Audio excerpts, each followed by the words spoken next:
নিজ দেশেই হচ্ছে বিশ্বকাপ, কিন্তু সেই বিশ্বকাপের সেমিফাইনালে ওঠার আগে ভারতের দাদাগিরি থামতে চলেছে। টি-20 বিশ্বকাপে এখন কঠিন সমীকরণের মুখোমুখি তারা। দক্ষিণ আফ্রিকার বিপক্ষে ৭৬ রানের বড় ব্যবধানে হারের পর সূর্যকুমার যাদবের দল এখন বেশ চাপে।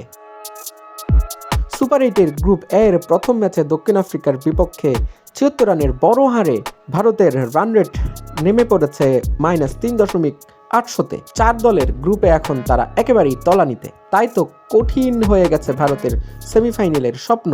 সামনে দাঁড়িয়েছে এক জটিল সমীকরণটা এতটাই জটিল যে এখন ভারত যদি বাকি দুটো ম্যাচে ওয়েস্ট ইন্ডিজকে এবং জিম্বাবুয়েকে হারায়ও, তাহলেও নিশ্চিত নয় তাদের সেমিফাইনাল। কারণ পয়েন্ট সমান হলেও সিদ্ধান্ত হবে নেট রান রেটে, যেখানে ভারতের অবস্থা বেশ নাজুক। বিশ্লেষকদের মতে দক্ষিণ আফ্রিকার বিপক্ষে বড় ব্যবধানে হার এবং অল আউট হয়ে যাওয়া ছিল কৌশলগত ভুল। ব্যবধান কমাতে পারলে নেট রান রেট এতটা ক্ষতিগ্রস্ত হতো না।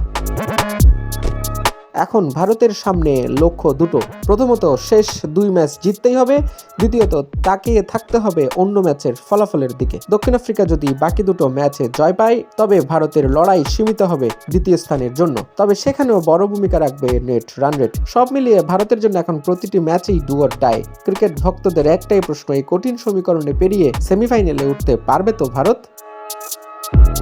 Text report, news the sports.